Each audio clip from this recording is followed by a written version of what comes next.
오늘은 창세기 43장의 말씀을 보도록 하겠습니다. 이 43장은 요셉이 국무총리가 된 이후에 그의 형들을 만나게 됩니다.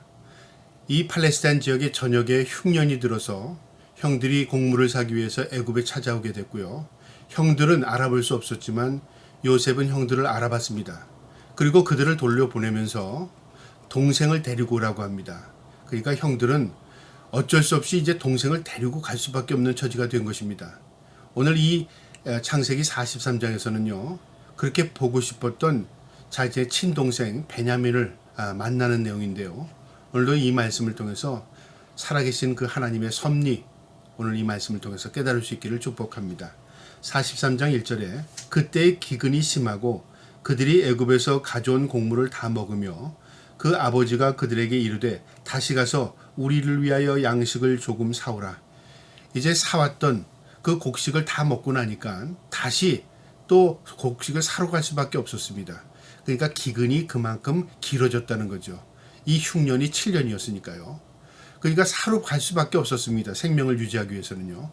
그런데 이 요셉의 형들은 돌아갈 수가 없었습니다. 왜냐하면 총리는 이 요셉이요. 동생을 데리고 오지 않으면 내가 너희를 만나지 않겠다고 했습니다. 그러니까 아버지에게 얘기할 수밖에 없는 거죠. 우리가 갈 수는 있으나 동생을 데리고 가지 않으면 곡물을 살 수 없습니다. 그것을 아버지에게 말할 수밖에 없습니다. 3절에요. 유다가 아버지에게 말하여 이르되 그 사람이 우리에게 엄히 경고하여 이르되 너희 아우가 너희와 함께 오지 아니하면 너희가 내 얼굴을 보지 못하리라 하였으니 아버지께서 우리 아우를 우리와 함께 보내시면 우리가 내려가서 아버지를 위하여 양식을 사려니와 아버지께서 만일 그를 보내지 아니하면 우리가 내려가지 아니하리니 그 사람이 우리에게 말하기를 너희의 아우가 너희와 함께 오지 아니하면 너희가 내 얼굴을 보지 못하리라 하였습니다. 가봤자 아무 소용없습니다. 이 베냐민 데리고 가야만 곡식도 살 수 있고 우리가 그분에게 또 이 곡식을 살 수 있습니다. 그러니 아버지 동생을 우리에게 맡겨주세요. 우리가 책임질게요. 그 말이죠. 6절에 이스라엘이 이르되 너희가 어찌하여 너희에게 또 다른 아우가 있다고 그 사람에게 말하여 나를 괴롭게 하느냐. 그 말을 왜 해서 지금 이 일을 벌였냐 그 말이죠. 동생이 있다는 얘기를 왜 했냐 그 말이죠. 그런데 형들의 입장에서 아니에요 아버지. 이미 그 사람 다 알고 있어요. 마치 아는 것 같이 얘기를 했어요. 그렇게 얘기할 수밖에 없었지 않았겠습니까? 7절에 그들의 이르되 그 사람이 우리와 우리의 친족에 대하여 자세히 질문하여 이르기를 너희 아버지가 아직 살아계시냐 너희에게 아우가 있느냐 하기로 그 묻는 말에 따라 그에게 대답한 것이니 그가 너희의 아우를 데리고 내려오라 할 줄을 우리가 어찌 알았겠습니까? 그 말이 맞죠? 어떻게 이렇게까지 될 줄은 우리는 생각지도 못했습니다. 그냥 대답한 건데 결국은 그 사람이 동생을 데리고 오라고 합니다. 8절에 유다가 그의 아버지 이스라엘에게 이르되 저 아이를 나와 함께 보내시면 우리가 곧 가리니 그러면 우리 아버지와 우리 어린 아이들이 다 살고 죽지 아니하리이다. 내가 그를 위하여 담보가 되리니 아버지께서 내 손에서 그를 찾으소서. 내가 만일 그를 아버지에게 데려가다가 아버지 앞에 두지 않으면 내 영혼이 죄를 지으리다. 아버지 내가 책임질게요. 아버지 만약에 내가 이 일을 다시 그르치게 한다면 아버지에게 영원히 내가 죄를 짓는 자입니다. 아버지 날 믿어주세요. 그 말이죠. 10절에 우리가 지체하지 아니하더라면 벌써 2번 갔다 왔으리이다. 그들이 아버지 이스라엘이 그들에게 이르되 그럴할진대 이렇게 하라. 너희는 이 땅의 아름다운 소산을 그릇에 담아가지고 내려가서 그 사람에게 예물로 드릴지니 곧 유황과 조금 꿀과 조금 향품과 모략과 유향나무 열매와 감복수간이라. 그러니까 그들에게 돈만 갖다 주고 물건 사올 게 아니라 그들의 마음을 사야 된다. 그러니까 선물을 충분히 준비해서 그분에게 선물도 주고 그리고 이런 일이 다시 일어나지 않게 해라 그 말이죠. 조심해라 그 말입니다. 12절에 너희 손에 갑절의 돈을 가지고 너희 자루 아귀에 두고 넣었던 이 돈을 가지고 다시 가라. 혹 잘못이 있을까 두려워라. 지난번에 자루에 있던 그 돈과 그 다음에 이번에 곡물을 사기 위해서 배로 돈을 가져가서 충분히 돈을 드리고 다시는 이런 불상사가 일어나지 않게 조심해라 그 말입니다. 13절에 내 아우도 데리고 떠나 다시 그 사람에게로 가라. 전능하신 하나님께서 그 사람 앞에서 너희가 은혜를 베푸사 그 사람으로 너희 다른 형제와 베냐민을 돌려보내게 하시기를 원하노라. 내가 자식을 잃게 되면 잃으리로다. 여러분, 이게 무엇이냐면요, 기도하는 마음입니다. 내가 할 수 없다 그 말이죠. 베냐민 데리고 가고 그 다음에 형제 다 데리고 오고, 하나님께서 내 자식을 잃게 하면 잃을 수밖에 없는 거 아니냐 그 말이죠. 내려놓고 포기하는 겁니다. 우리의 인생이 그렇습니다. 우리가 때로는요, 안 되는 걸 붙들고 이거 안 됩니다. 더 우리가 수렁에 빠질 때가 있어요. 모든 거 하나님께 맡기고, 하나님이 하시는 대로 나는 순종할 따름입니다. 하나님, 나를 긍휼히 여기시고 불쌍히 여겨주시옵소서. 그때 하나님께서 역사를 누리십니다. 이 야곱도, 고집 많고 꽤 많은 이 야곱도요, 결국 궁지에 몰리니까 어떻게 돼요? 할 수 있는 방법이 아무것도 없는 겁니다. 이게 인생입니다. 그가 포기하고 그가 모든 걸 내려놨을 때 역사를 주관하시는 하나님께서 그 역사를 선하게 이뤄가시는 겁니다. 15절에요. 그 형제들이 예물을 마련하고 갑절의 돈을 가지고 그 손에 가지고 베냐민을 데리고 애굽에 내려가서 요셉 앞에 서니라. 요셉은 베냐민이 그들과 함께 있음을 보고 자기의 청지기에 이르되 이 사람들을 집으로 인도하여 드리고 짐승을 잡고 준비하라. 이 사람들이 정오에 나와 함께 먹을 것이라. 요셉이 베냐민을 보니까 너무 복받치는 감동이 왔지 않겠습니까? 같이 밥 먹고 싶은 거예요. 그래서 자신의 청지기에게요, 오늘 함께 음식을 먹을 테니까 이 정오에 이 점심을 건사하게 차려라. 내가 이 형제들을 다 함께 먹겠다. 물론 이 청지기에게 그렇게 얘기는 하지 않았지만요, 그런 마음으로 이제 자신과 함께 식사를 하겠다고 준비하라고 합니다. 17절에요. 청지기가 요셉의 명대로 하여 그 사람들을 요셉의 집으로 인도하니 그 사람들이 요셉의 집으로 인도하되매 두려워하여 이르되 전번에 우리 자루에 들어있던 돈의 일로 우리가 끌려들이는도다. 이는 우리를 억류하고 달려들어 우리를 잡아 노예로 삼고 우리의 나귀를 빼앗으려 함이로다 하고. 이 형제들이 무슨 생각을 했냐면요, 야, 이제 우리가 붙들려 갔구나. 지난번에 우리가 돈 안 냈다고 이 사람들이 우리를 볼모로 잡으려고 하는구나. 우리 노예 삼으려고 하는구나. 겁이 덜컥 났다 그 말이죠. 여러분, 죄를 지면요, 두려움이 생깁니다. 두려움은요, 똑같은 상황에서 다르게 반응합니다. 죄가 있는 곳에는 두려움이 엄습하고요, 죄가 없는 곳에는요, 평화가 있습니다.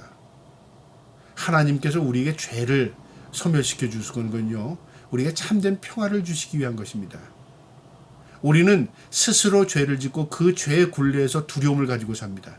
하나님은 그 죄의 문제를 해결하기 위해서 우리에게 예수 그리스도를 우리에게 보내주셨고요, 그 십자가를 통해서 우리의 죄를 소멸시켜 주셨습니다. 우리 그 은혜 아래 사는 것입니다. 이 형제들이 두려움을 갖게 된 것은 죄 때문에 그런 겁니다.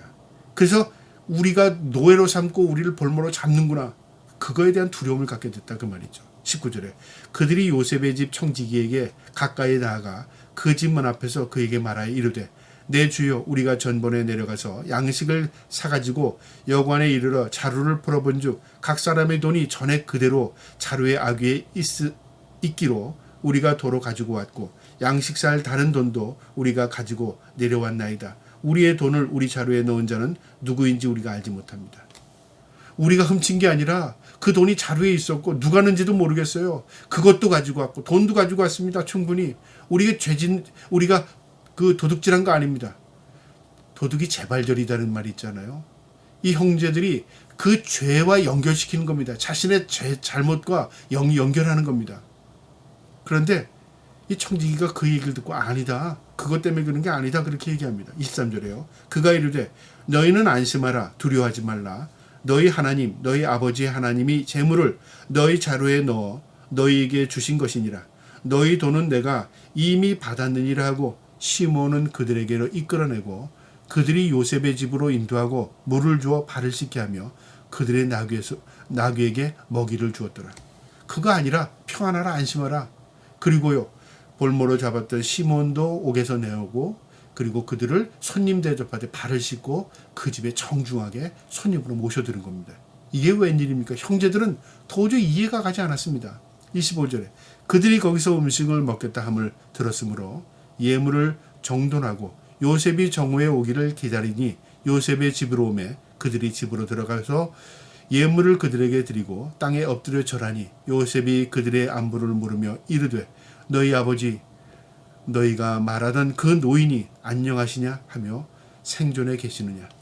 요셉이 들어오니까 형제들이 얼른 무릎을 꿇고 절을 합니다. 그리고 예물을 바칩니다. 여러분, 요셉이 꿨던 꿈의 내용이 그대로 나타나죠. 우리가 클로즈업 시키는 겁니다. 세월이 지났지만 27년이라는 세월이 지났지만 그것이요 결국 하나님의 그 섭리 가운데 이루어지는 것을 말씀을 통해서 보게 됩니다. 그리고 이 형제들은 두려움에 쌓여있지만요 요셉은 그 형들을 보고 그 복받치는 감정이 앞섭니다. 그러면서 아버지가 건강하시냐 살아계시냐 28절에 그들이 대답하되 주의 종 우리 아버지가 평안하고 지금까지 생존하셨나이다 하고 머리 숙여 절하리라. 아버지 건강하시고 살아계십니다. 그냥 묻는 말에 대답하는 겁니다. 의미도 모르고 대답하는 거죠. 29절에 요셉이 눈을 들어 자기 어머니의 아들 자기 동생 베냐민을 보고 이르되 너희가 내게 말하던 너희 작은 동생이 이 아이냐. 그가 또 이르되 소자여 하나님이 내게 은혜를 베푸시기를 원하노라. 자기의 친혈육 동생을 만났을 때 이 아이가 그 아이냐 물었을 때 예 그렇습니다.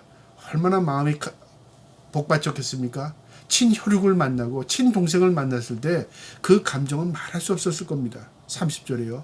요셉이 아우를 사랑하는 마음이 복받쳐 급히 울 곳을 찾아 안방으로 들어가서 울고 얼굴을 씻고 나와서 그 정을 억제하고 음식을 차리라 하며 한없이 울고 나와서 눈치채지 못하게 눈물을 닦고 다시 그 식사의 자리에 앉은 겁니다. 32절에 그들이 요셉에게 따로 차리고 그 형제들에게 따로 차리고 그와 함께 먹는 애굽 사람에게도 따로 차리니 애굽 사람은 히브리 사람과 같이 먹으면 부정을 입음이었더라.